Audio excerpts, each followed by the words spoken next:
आइए बच्चों, आज हम पढ़ते हैं पाठ नंबर 2 शेखीबाज मक्खी। ये एक ऐसी मक्खी की कहानी है जिसको अपने ऊपर बहुत घमंड था। एक था जंगल।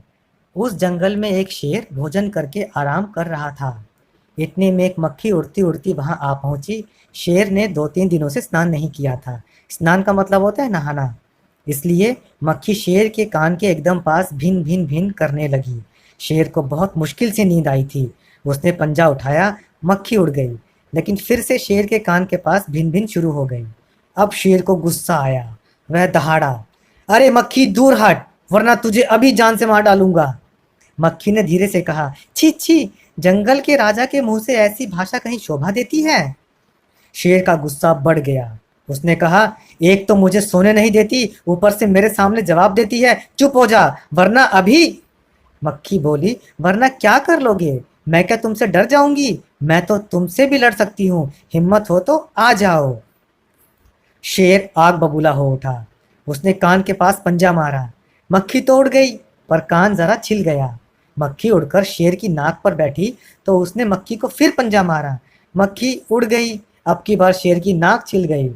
मक्खी कभी शेर के माथे पर बैठती, कभी गाल पर तो कभी गर्दन पर। शेर पंजा मारता जाता और खुद को घायल करता जाता। मक्खी तो फट से उड़ जाती।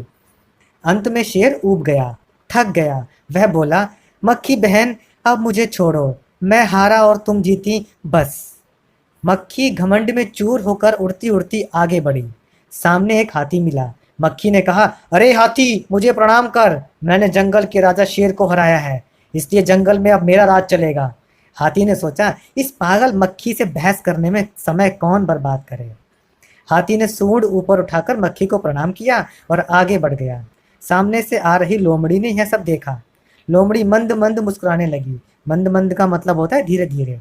इतने में मक्खी ने लोमड़ी से कहा, अरे ओ लोमड़ी, चल मुझे प्रणाम कर। मैंने जंगल के राजा शेर और विशालकाय हाथी को भी हरा दिया है। विशालकाय का मतलब होता है बहुत बड़ा, जैसे हाथी का शरीर बहुत बड़ा होता है। लोमड़ी ने उसे प्रणाम किया, फिर धीरे से बोली, धन्य हो मक्खी रानी, धन्य हो। धन्य है आपका जीवन और धन्य है आपके माता पिता। लेकिन मक्खी रानी, उधर वह मकड़ी दिखाई दे रही है ना, वह आपको गाली दे रही थी। उसकी जरा खबर लो ना। खबर लेने का मतलब होता है कि समझाना या सबक सिखाना। यह सुनकर मक्खी गुस्से से लाल हो उठी।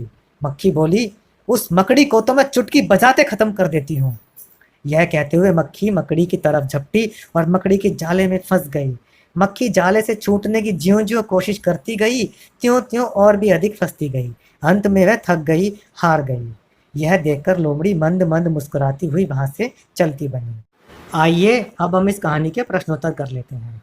तुम्हें कहानी में कौन सबसे अच्छा लगा और क्यों? हमें कहानी में सबसे अच्छी लोमड़ी लगी क्योंकि उसने बड़ी समझदारी से घमंडी मक्खी को सबक सिखा दिया था। अगला प्रश्न है, मक्खी मकड़ी के जाल में फंस गई थी, फिर क्या हुआ होगा? कहानी आगे बढ़ाओ। मक्खी मकड़ी को पकड़ने जब उसके जाल में घुसी तो वहां फंस गई। उसने जाल से निकलने की बहुत कोशिश की होगी, लेकिन जितनी कोशिश करती उतनी ही फंसती जाती होगी। इस तरह से उसका घमंड चूर चूर हो गया होगा। अगला प्रश्न है, अगर कहानी का नाम मक्खी को ध्यान में ना रखकर लोमड़ी और शेर को ध्यान में रखकर लिखा जाता तो उसके क्या क्या नाम हो सकते थे? यदि लोमड़ी को ध्यान में रखकर नाम रखा जाता तो चतुर लोमड़ी हो सकता था, और शेर को ध्यान में रखकर कहानी का नाम रखा जाता तो मूर्ख या आलसी शेर होता। अगला प्रश्न, अब तुम कहानी के लिए एक और नया शीर्षक सोचो। यह शीर्षक कहानी के किसी पात्र पर नहीं होना चाहिए। कहानी का अन्य शीर्षक हो सकता है घमंडी का सर नीचा होना या जैसी करनी वैसी भरनी। मक्खी ने जब शेर को जगाया तो वह आग बबूला हो गया। तुम्हें जब कोई गहरी नींद से जगाता है तो तुम क्या करते हो? जब कोई हमें गहरी नींद से जगाता है तो हम कहते हैं कि हमें और सोने दो। अगला प्रश्न, मक्खी उड़ाते उड़ाते शेर उब गया था, तुम क्या करते करते उब जाते हो? हम बहुत देर तक पढ़ते पढ़ते उब जाते हैं, कई बार तो हम किसी की बातें सुनते भी उब जाते हैं। अगला प्रश्न है, शेर तो भोजन करके आराम कर रहा था, तुम खाना खाकर क्या करते हो? हम भी अक्सर स्कूल से आकर खाना खाकर आराम करते हैं, कभी कभी आराम करते हुए टीवी भी देखते हैं। शेर ने भोजन में क्या खाया होगा? तुम क्या क्या खाते हो? शेर ने अपने भोजन में मांस खाया होगा, इसलिए उसने किसी का मांस, जानवर का मांस खाया होगा।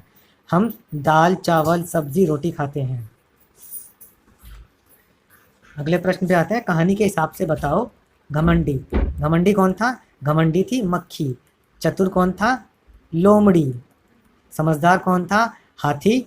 डरपोक कौन था? शेर। सबसे चतुर लोमड़ी और आलसी हाथी। चुटकी बजाने का मतलब होता है बहुत जल्दी कर लेना। तुम कौन कौन से काम चुटकी बजाते ही कर लेते हो, बताओ। मैं कपड़े चुटकी बजाते ही पहन लेता हूँ, खाना चुटकी बजाते ही खा लेता हूँ। भाषा की बात। इन वाक्यों को अपने ढंग से लिखकर बताओ। शेर आग बबूला हो उठा। शेर को बहुत गुस्सा आ गया। उसकी ज़रा खबर लो ना। उसको जाकर ठीक से समझाओ ना। उस मकड़ी को तो मैं चुटकी बजाते ही ख़त्म कर देती हूँ। उस मकड़ी को मैं आराम से मार देती हूँ। जंगल के राजा के मुंह से ऐसी भाषा कहीं शोभा देती है? जंगल के राजा को ऐसी बात नहीं कहनी चाहिए। अब है उड़ते मंडराते। इनके पास तुमने अक्सर किन किन को उड़ते मंडराते देखा है? जलते बल्ब के आसपास मच्छर, छिपकली। खेतों में टिड्डियाँ, मच्छर।